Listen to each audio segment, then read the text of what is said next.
আমরা আমাদের বোনের নিরাপত্তা দিতে পারি নাই। আমাদের বোন নিষ্পাপ আসিয়া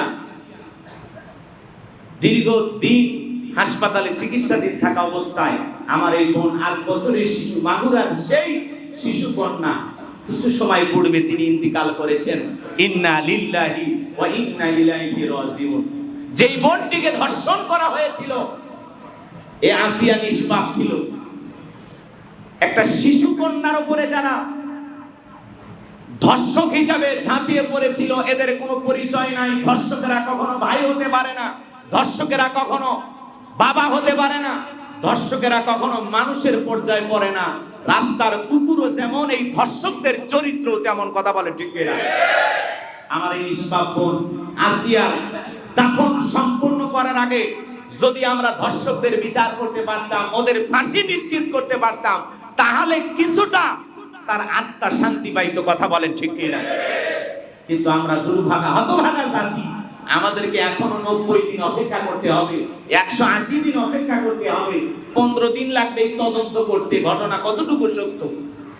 ধর্ষক গ্রেফতার, তার বোন সাক্ষী দিচ্ছে, সমস্ত সাক্ষী প্রমাণ উপস্থিত, তারপরে আমরা আমার বোনের ধর্ষকের বিচার এখন পর্যন্ত করতে পারলাম না। এই হিসাবে, জাতি হিসাবে আমরা লজ্জিত। আমরা আমার বোনের বিচার করতে পারি না। কলিজাটা ফেটে যায়। আমার বোন আসিয়া, হতে পারে সে আপনার মেয়ে, হতে পারে আপনার বোন। আজকে সমাজের নিরাপত্তাহীনতায় আমরা ভুগতেছি। ছোট ছোট বাচ্চা, কন্যা, শিশু, তাদের পর্যন্ত নিরাপত্তা নাই। যারা শিশুদেরকে ধর্ষণ করে, এই সমস্ত ধর্ষকদের জন্য বাংলাদেশের সর্বোচ্চ আইন মৃত্যুদণ্ড নিশ্চিত করতে হবে, তাদের ফাঁসি কার্যকর করতে হবে। ফাঁসি কার্যকর করতে হবে, তাও 4 দেয়ালের ভিতরে না, প্রকাশ্যে দেবালোকে হাজার হাজার মিডিয়ার সামনে ওই সমস্ত নরপশু, ওই সমস্ত জানোয়ারদের যদি আমরা ফাঁসি দিতে পারতাম, তাহলে এই দেশে অপরাধ কমে যেত। কথা বলে ঠিক কিনা? এই জন্য মনে রাখবেন, ধর্ষকেরা কখনো ভাই হয় না, দুলা ভাই কখনো আপন ভাই হয় না, তাওই কখনো বাবার মতো হতে পারে না। আসিয়া তার প্রমাণ করে দিল, বিশ্ববাসীকে আঙ্গুল দিয়ে দেখিয়ে দিল। মনে রাখবা, দুলা ভাই কখনো আপন ভাই হয় না, তাওই কখনো বাবার মতো হতে পারে না। এরাও যে জঙ্গলি জানোয়ার, এরাও যে পশু, আসিয়া প্রমাণ করে দিয়ে গেল। কথা বলে ঠিক কিনা? আপন দুলা ভাই তাকে ধর্ষণ করেছে, বাবার মতো তাওই আব্বা, সে তাকে ধর্ষণ করেছে। আমরা যতটুকু তথ্য পেয়েছি, তার লজ্জাস্থানে বেলেট দিয়ে আঘাত করা হয়েছে, লজ্জাস্থানে বেলেট দিয়ে ছেঁড়া হয়েছে। জোরে কর নাউজুবিল্লাহ, আর একটু জোরে কর নাউজুবিল্লাহ। মানুষ কত বর্বর হলে, কত বড় পশু হলে, কত বড় হিংস্র হলে, কত বড় জানোয়ার হলে এই ধরনের নিকৃষ্ট কাজ করতে পারে। আর যাই হোক, এরা মানুষের কাতারে পড়তে পারে না, এরা হিংস্র জানোয়ার, এরা হায় না, এরা হায় না। কথা বলে ঠিক কিনা? আমার নিষ্পাপ বোনকে আল্লাহ পাক যেন জান্নাতের উচ্চ মাকাম দান করেন। জোরে বলুন আমিন। আরেকটু জোরে বলুন আমিন। প্রধান উপদেষ্টা তিনি মিডিয়ার মাধ্যমে সংবাদ প্রচার করেছেন যে ধর্ষকদের সর্বোচ্চ শাস্তি অতি দ্রুত নিশ্চিত করতে হবে। আমরা বলতে চাই, ডক্টর ইউনূস সাহেব, এটা আগের যারা প্রধানমন্ত্রী ছিল তাদের বক্তব্য এমন ছিল যে এই ঘটনায় যারা জড়িত তাদের বিচার নিশ্চিত করতে হবে। এইরকম তেলতেলা কথাই জাতি আর বলতে চায় না। আপনি একটা কিছু করে দেখান যাতে ইতিহাস হয়ে থাকে। কথা বলে ঠিক কিনা?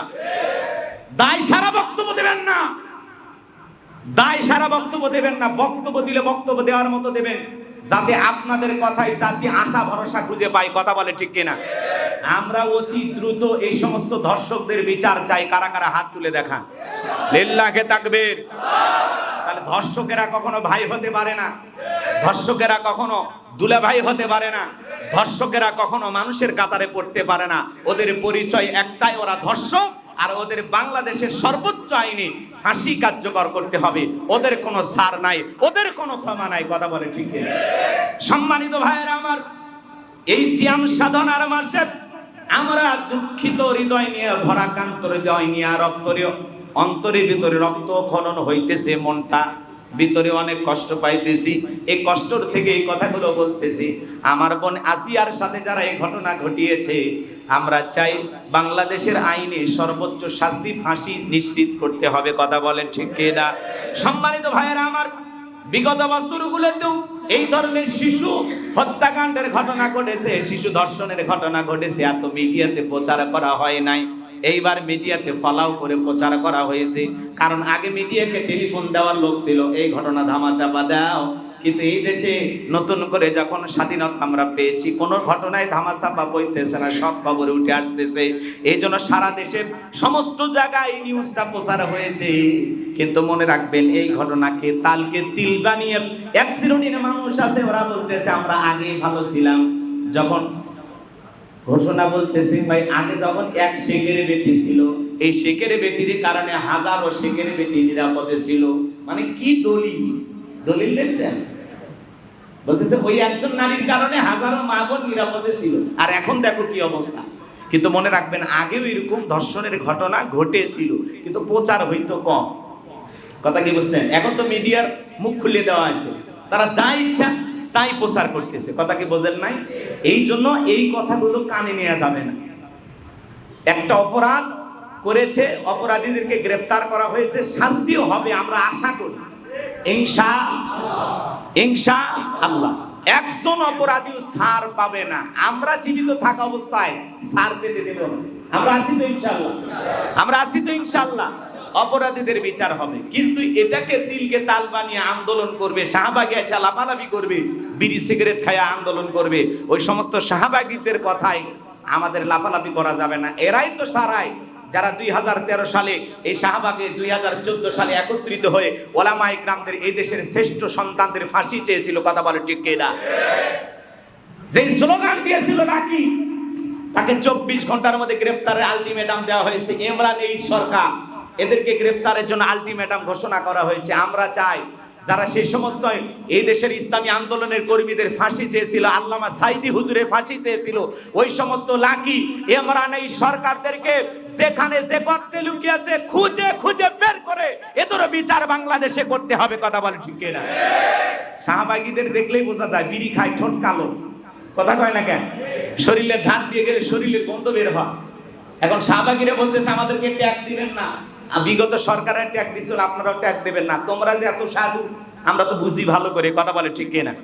আর যাই হোক, বড় বড় টিপ পরে, কাটা ব্লাউজ পরে, উল্টা পাল্টা ড্রেস পরিয়া, পোশাক পরিয়া যারা জাতির সামনে এসে এইরকম উল্টা পাল্টা আন্দোলন করতে পারে, আর যাই হোক এরা দুর্ঘটনায় জন্ম হয়েছে, এদের সঠিক মা বাবা খুঁজে পাওয়া যাবে না। কথা বলেন ঠিক কিনা? যারা আলেমদের ফাঁসি চায়, এদেশের টুপিওয়ালা দাড়িওয়ালাদেরকে সহ্য করতে পারে না, ইসলাম বিদ্বেষী, এরা নিঃসন্দেহে নাস্তিক। কথা বলেন ঠিক কিনা?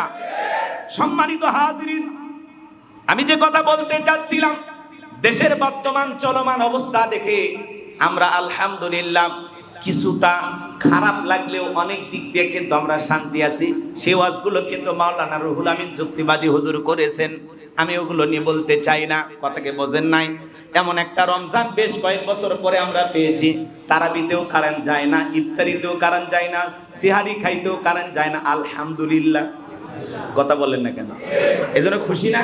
এই কথাগুলো উনি বললো। বাজারের যে অবস্থা, আলহামদুলিল্লাহ, দ্রব্যমূল্য আমাদের হাতের নাগালে আছে, নিয়ন্ত্রণের ভিতরে আছে। খুব বেশি কষ্টের ভিতরে আমরা নাই।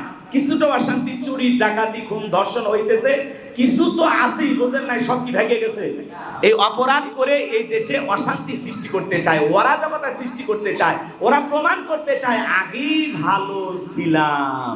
এই ডায়লগ যেন জনগণ বলতে বাধ্য হয়, জোর করে বলানোর চেষ্টা করতেছে। তো আমরা তো বুঝতেছি কতটুকু ভালো ছিলাম, কতটুকু খারাপ ছিলাম। কথা কি বোঝা গেছে? আল্লাহ পাক যেন এই দেশের উপরে খাস রহমত বরকত নাজিল করেন। জোরে বলুন আমিন। শান্তি নাজিল করেন। জোরে বলেন আমিন। সম্মানিত ভাইয়েরা আমার আল্লাহ রাব্বুল আলামিন পবিত্র কোরআনুল কারীমের ভিতরে সুন্দর করে জানিয়ে দিলেন, ইয়া আইয়ুহাল্লাযীনা আমানু কুতিবা আলাইকুমুস সিয়ামু কামা কুতিবা আলাল্লাযীনা মিন ক্বাবলিকুম লাআল্লাকুম তাত্তাকুন।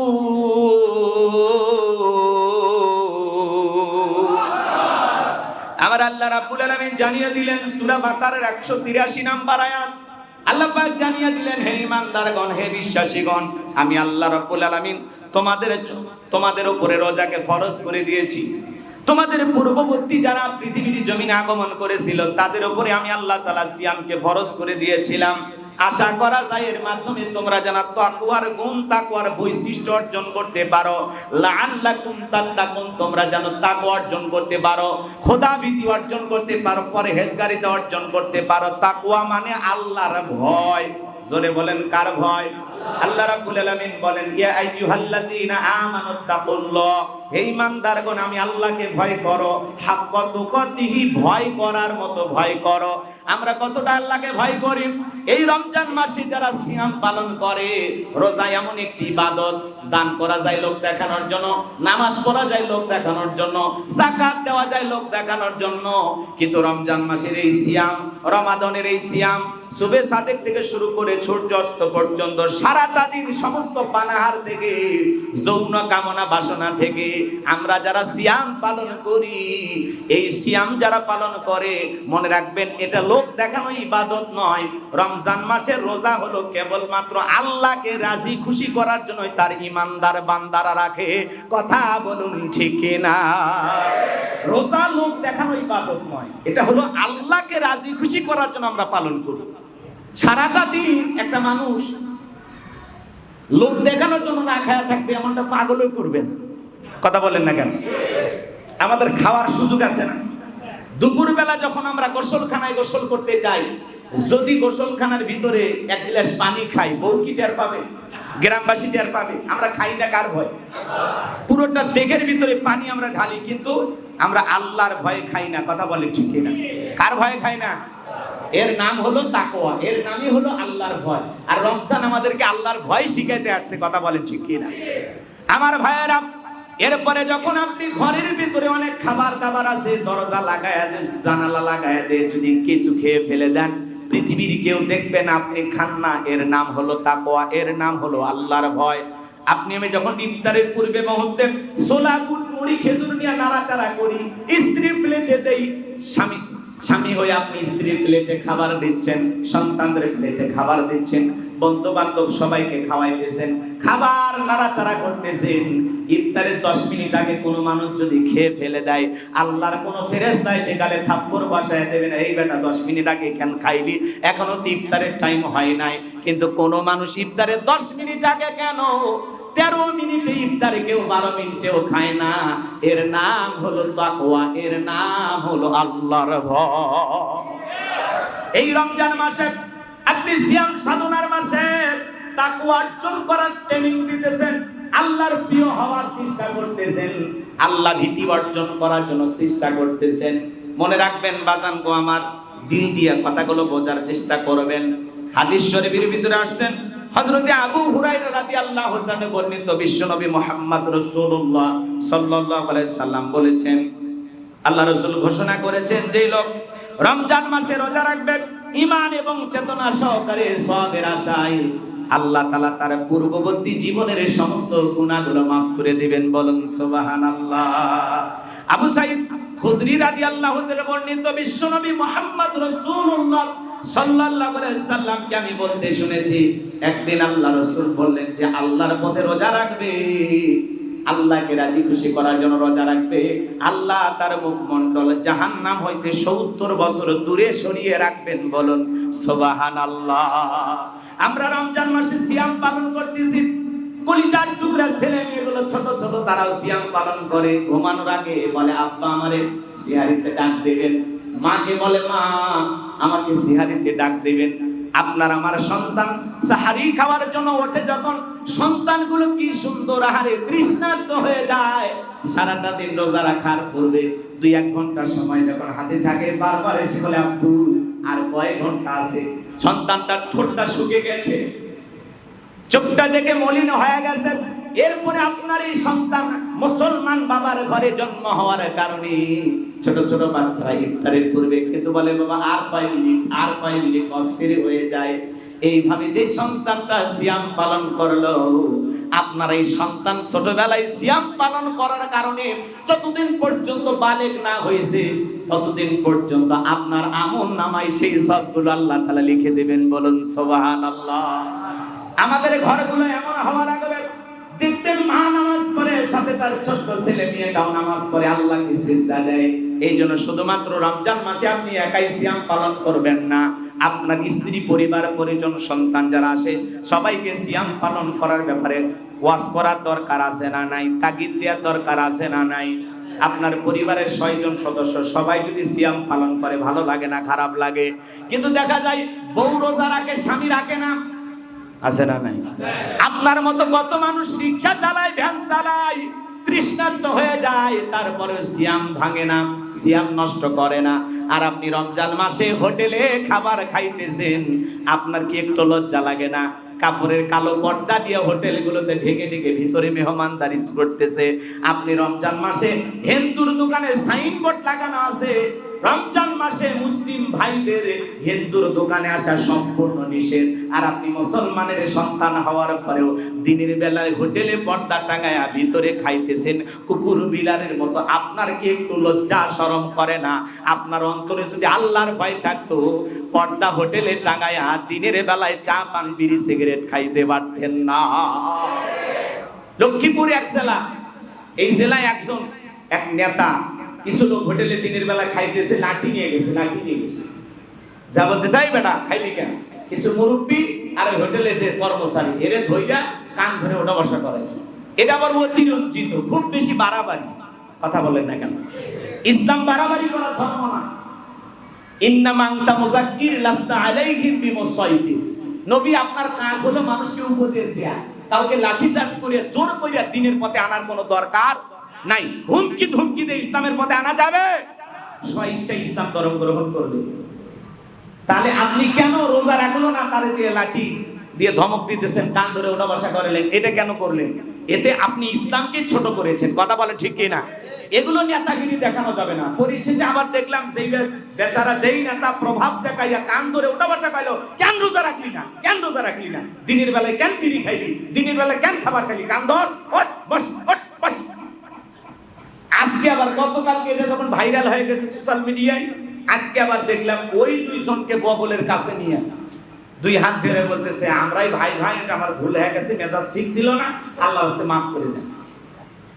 সাংবাদিক ভাইরা বলতেছে, চাচা আমি আপনি যে কান ধরে ওটা বসা করে আপনি কি মামলা করবেন? কয় না না, মামলা করবো না, উনি আমারই ভাই, ক্ষমা চেয়েছেন, আমি মাফ করে দিচ্ছি।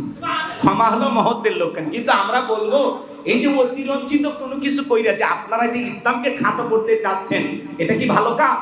যারা বলেন এটা কি ভালো কাজ? এগুলো করা যায় না। জোর করে ইবাদত মুখী করা যায় না। তো ঘরের বউটা যদি নামাজ না পড়ে, কতটুকু জোর করা যায়? দুই একদিন নাই জোর করে টেনে টেনে উঠাইলেন, এই ওঠো শোনা নামাজ পড়ো, এই শেফালি ওঠো, কথা পায় না। 2-4 দিন তুললেন, কতদিন আর ওইভাবে ট্রেনিং দিবেন? মারা পেটা ধমক দেওয়া আপনার জন্য জায়েজ আছে, আপনি দিতে পারেন। আপনার স্ত্রী নামাজ না পড়লে অবশ্যই আপনি শাসন করতে পারবেন, কিন্তু বাইরের মানুষকে দিতে পারবেন। এই যে হোটেলগুলোতে খাবার খাইতেছে, আমি যতই হুজুর হই, বক্তব্য দিই, সারা দেশে যতই নসিহত করি, কোন হোটেলে যা বলতে পারে, এই হোটেল বন্ধ কর, জানিস না আমি রোজাদার, কি বলেন? বলা যাবে না। সেই শাসন ভার আমাদের হাতে নাই। এই জন্য দিনের বেলায় খাবার হোটেলগুলো বন্ধ থাকলে রোজাদের জন্য ভালো হয়। বিষয়টা পবিত্র রমজান মাসের পবিত্রতা রক্ষা হয়। কথা বলে ঠিক কি না? কিন্তু রমজান মাসেও দেখেন চায়ের দোকানগুলোতে খালি কালো কাপড়, ভিতরে কারা কি মানুষ খায় না? কুত্তেই খায়। কে খায় ভাই? মানুষই খাইতেছে। এরাও রোজাদার, কথা কয় না, এরা রোজাদার। সম্মানিত হাজিরিন, এই জন্য আমি যে কথা বলতে চাচ্ছিলাম, দিল দিয়া কথাগুলো বোঝার চেষ্টা করবেন। কত মানুষ সারাটা দিন তৃষ্ণার্ত, রিক্সা চালায়, ভ্যান চালায়, মাঠে কাজ করে, শ্রমিকের কাজ করে, তারপরে রোজা ভাঙে না। ব্যবসায়ী ভাই সারাদিন ব্যবসা করে, অন্য মানুষকে খাবার খাওয়ায়, কিন্তু নিজে খাবার খায় না। এর নাম হলো তাকওয়া, এর নাম হলো আল্লাহ। রমজান মাসে যত বেশি দান সদকা করবেন তত বেশি সওয়াব। অন্য মাসে 1000 টাকা দান করলে আপনি 70,000 টাকার সওয়াব পাবেন, কিন্তু রমজান মাসে যদি 1000 টাকা আপনি দান করতে পারেন, 7 লক্ষ টাকা দান করলে যে সওয়াব হয়, তার চাইতে বেশি সওয়াব আল্লাহ তাআলা আমলনামায় দান করবে। বলুন সুবহানাল্লাহ। এই জন্য রমজান মাসে দুহাত খুলে দান করবেন, সাদাকা দিবেন। বাংলাদেশে এইবার ইফতারির সময় আলহামদুলিল্লাহ অনেক জায়গায় ইফতার মাহফিলে আমরা যাইতেছি, অনেক ভাইয়েরা ইফতারি আয়োজন করতেছেন। আলহামদুলিল্লাহ আমরা কি শুনেছি, একজন রোজাদারকে যদি আপনি ইফতারি করাইতে পারেন তাহলে পরিপূর্ণ একটি রোজার সওয়াব আল্লাহ তাআলা আপনার আমলনামায় দান করবেন, বলুন সুবহানাল্লাহ। তাহলে আমি যদি 30 জন রোজাদারকে ইফতারি করাই তাহলে 30টা রোজার সওয়াব, তাহলে আমার 30 ভাইয়ের 30, টোটাল 60টা রোজার সওয়াব আমি আল্লাহ তাআলার কাছ থেকে পাবো, সুবহানাল্লাহ। আর রোজা আল্লাহর জন্য, আল্লাহ বলেছেন রোজা আমার জন্য। আর রোজাদারের পুরস্কার কি দেব? আমি আল্লাহ, আমি আমার মতো করে দেব, বলুন সুবহানাল্লাহ।